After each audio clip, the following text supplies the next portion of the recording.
Boa noite, alunos. Então, aqui, para finalizar, né, a nossa interpretação da aula prática de hoje, eu coloquei aqui os valores obtidos da nossa curva padrão.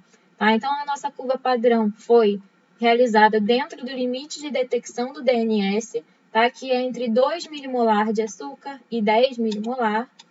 Tá? E eu coloquei aqui também o ponto zero, que se vocês se lembram bem no vídeo, tem um momento que ela fala que ela vai zerar o equipamento com o branco.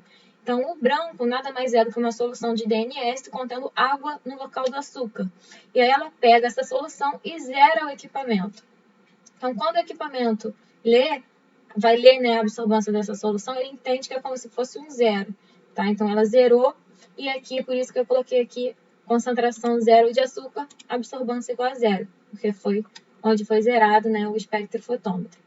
Então, aqui, se nós fizermos um gráfico dessa curva padrão, deixa eu botar aqui para vocês verem, nós temos, então, né, essa curva, que dá para ver direitinho, que é uma curva bem linear, né, que se a gente tivesse algum erro de pipetagem, por exemplo, alguns desses pontos poderiam estar fora, né, dessa linha imaginária.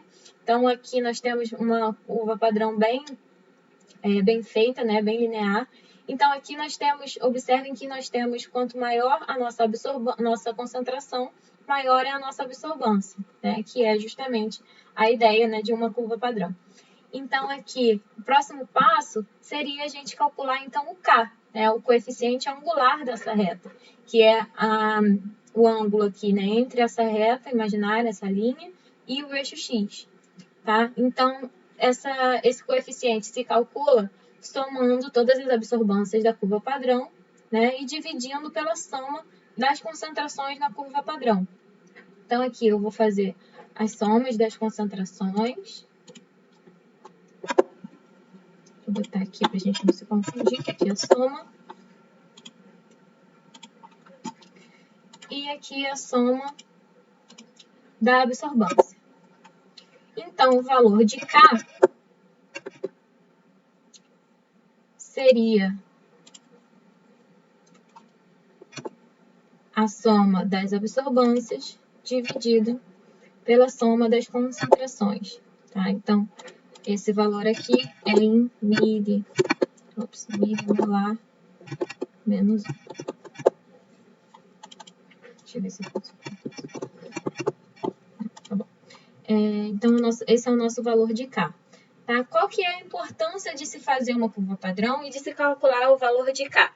A curva padrão é simplesmente um passo que nós temos que fazer na hora que nós queremos determinar uma concentração de uma amostra que nós não sabemos qual que é aquela concentração, né? Uma concentração desconhecida.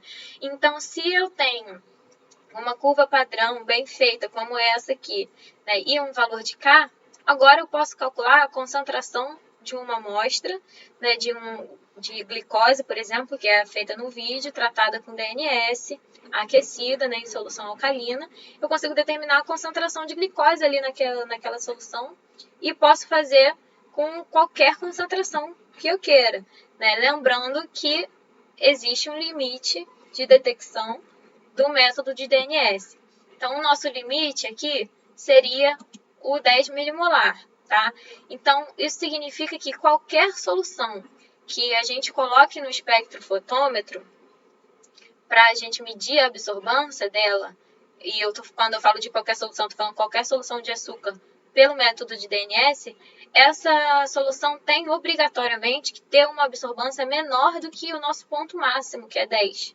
Então, a nossa absorvância aqui é 0,848. Eu não posso, de jeito maneira, colocar uma solução aqui que tenha uma absorvância maior do que essa. Por quê? Porque aí eu já fujo do limite de detecção do método. Então, o que a gente faz, por exemplo, se eu tenho uma solução, como elas falaram lá no vídeo, uma solução de 80 milimolar, por exemplo. Eu tenho que diluir essa solução, né, para que eu consiga, então, fazer com que a absorvância no espectrofotômetro esteja dentro dessa faixa aqui do limite de detecção. Tá? Então, vamos supor que nós fizemos um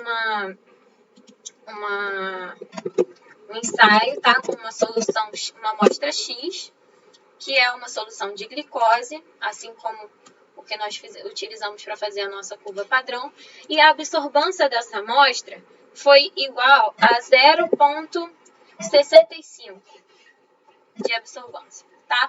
Então, se 0,65 está dentro da minha curva padrão, tá, né? Então, quanto que seria a concentração dessa amostra X aqui? Como que eu calculo isso? Então, uma concentração desconhecida, quando eu já tenho o valor de K, eu simplesmente pego a absorvância daquela amostra e divido pelo valor de K. Ou seja, a concentração dessa minha amostra X é de 7,81 milimolar. Por outro lado, se eu tenho uma amostra Y, que eu sei que é uma amostra extremamente concentrada, eu vou diluir essa amostra, vamos dizer que eu vou diluir essa amostra 20 vezes, tá? E aqui, a absorvância dessa amostra diluída 20 vezes, vai ser igual a 0,76, tá? Então, lembrando que essa daqui está diluída 20 vezes.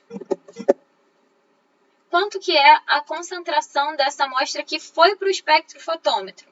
Então, aqui é só simplesmente eu calcular, né, a mesma coisa que eu calculei anteriormente. Então, eu vou pegar a absorvância e dividir pelo valor de K. Então, a concentração da amostra que eu tenho no espectrofotômetro já diluída é de 9,13. Tá? Então, essa amostra aqui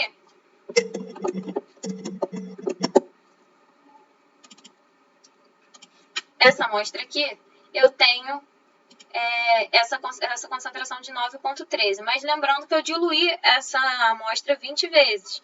Tá? Então, se eu quiser saber de fato qual que é a concentração dessa solução lá na garrafinha, que eu peguei essa solução antes de diluir 20 vezes, eu simplesmente pego esse valor e multiplico pelo fator de diluição, que no meu caso aqui é 20, porque eu diluí a amostra 20 vezes. Então, ou seja, a amostra Y,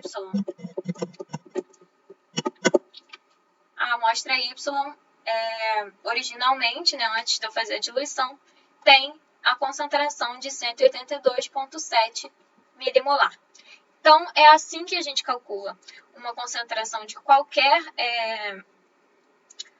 na verdade, de qualquer coisa, utilizando métodos espectrofotométricos. A gente faz uma curva padrão, né, com aquele mesmo composto que nós queremos determinar qual que é a concentração daquela determinada solução.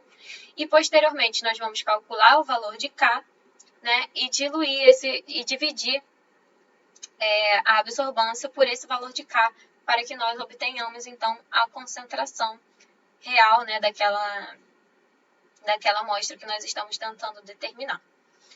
Então, é isso, pessoal. Espero que vocês tenham entendido, que tenham gostado. Qualquer dúvida, podem perguntar, né? Como eu falei, a Fernanda vai estar aqui daqui a pouquinho para tirar as dúvidas de vocês. E podem, é claro, mandar e-mail também, sempre que vocês tiverem dúvidas, e estaremos à disposição. Um beijo e até a próxima.